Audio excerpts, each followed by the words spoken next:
இன்ட்ரெஸ்டிங்கான வீடியோக்களை பார்க்க நம்ம தமிழ் வீடியோஸ் சேனலை சப்ஸ்கிரைப் பண்ணிக்கோங்க. மறக்காம பக்கத்தில் இருக்கிற பெல் பட்டனை டச் பண்ணி ஆல் அப்படின்ற ஆப்ஷன் வரும், அதை அழுத்திக்கோங்க. அப்போதான் நாம போற புது புது வீடியோக்கள் உங்களுக்கு வந்து கொண்டே இருக்கும். தமிழக அரசியலில் குதித்திருக்கக்கூடிய விஜய்க்கு பல சிக்கல்கள், பல பிரச்சனைகள் தொடர்ந்து வந்து கொண்டே இருக்கின்றது. குறிப்பாக குடும்ப வாழ்க்கையில பிரச்சனை, மனைவி விவாகரத்து, நடிகையுடன் திருமணத்தை மீறிய உறவு, கரூரில் 41 பேர் காலமானது அப்படின்ட்டு ஒட்டுமொத்த சம்பவமும் விஜய்க்கு எதிராக திரும்பி இருக்கக்கூடிய நிலையில விஜய்க்கு இனிமே தொல்லைகள் அதிகமாக வரும். அவங்க வீட்டுக்குள்ளாரையே நடந்த சம்பவம் இது. விஜயை மிக மிக பாதுகாக்க வேண்டியது அவசியம். அவரே பாதுகாத்து கொள்ள வேண்டும் அப்படின்ற மாதிரி விஜய்க்கு எச்சரிக்கை மணி அடித்திருக்கின்றார் நடிகர் ராமராஜன் அவர்கள். அப்படி என்ன சொல்லியிருக்கிறாரு, திடீரென இவர் இப்படி செய்தி வெளியிட காரணம் என்ன அப்படின்றத பற்றி தான் இந்த வீடியோவில் தெளிவாக பார்க்க போகிறோம். அதுக்கு முன்னாடி நடிகர் ராமராஜன், நடிகர் விஜய் இவங்களை பிடித்தவங்க இந்த வீடியோவை மறக்காம லைக் பண்ணிக்கோங்க. சரி, வாங்க வீடியோக்குள்ளார போகலாம். தமிழ் சினிமாவில் இருந்து அரசியலுக்கு வந்த பிறகு விஜய் குறித்து வரக்கூடிய ஒவ்வொரு செய்தியும் மிக பெரும் அளவில் பெரிய அதிர்ச்சியை கொடுத்து வருகின்றது. குறிப்பாக சமீப காலமாக அவரை சுற்றி உருவாகக்கூடிய சர்ச்சைகள், விமர்சனங்கள், ஆதரவான கருத்துக்கள் இதெல்லாம் ஒன்று சேர்ந்து ஒரு பரபரப்பான சூழ்நிலையை உருவாக்கி இருக்கின்றது.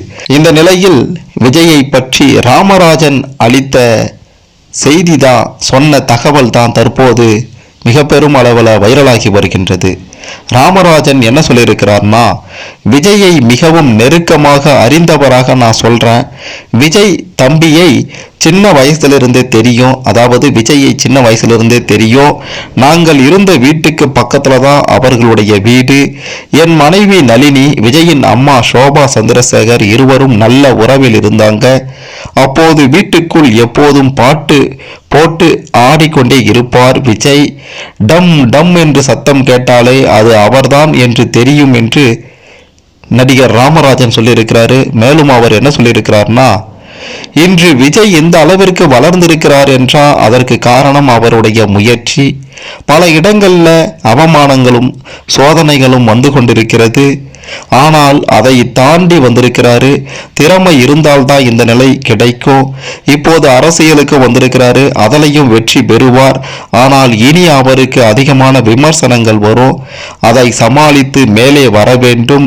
மொத்தமாக பார்க்கும்போது ராமராஜன் சொல்லியிருக்கக்கூடிய இந்த தகவல் பார்த்தீங்கன்னா விஜய்க்கு சரியா பொருந்தி இருக்கின்றது. விஜய் அரசியல் கட்சி ஆரம்பித்தது பிறகு இந்த தகவலை எல்லாம் சொல்லியிருந்தாரு. அவருக்கு பெரிய பிரச்சனை வரும், பல பிரச்சனைகளை இழுத்து கொண்டு வந்து விடுவாங்க. அதையெல்லாம் சமாளித்தா மட்டும்தான் அரசியல்ல வளர முடியும் அப்படின்ற மாதிரி விஜய்க்கு எச்சரிக்கை மணி அடித்திருக்கின்றார் ராமராஜன் அவர்கள். ராமராஜன் அவர்கள் சொன்னதை பற்றி நீங்க என்ன நினைக்கிறீங்க? உங்களுடைய கருத்துக்களை மறக்காம கமெண்ட்ல சொல்லுங்க.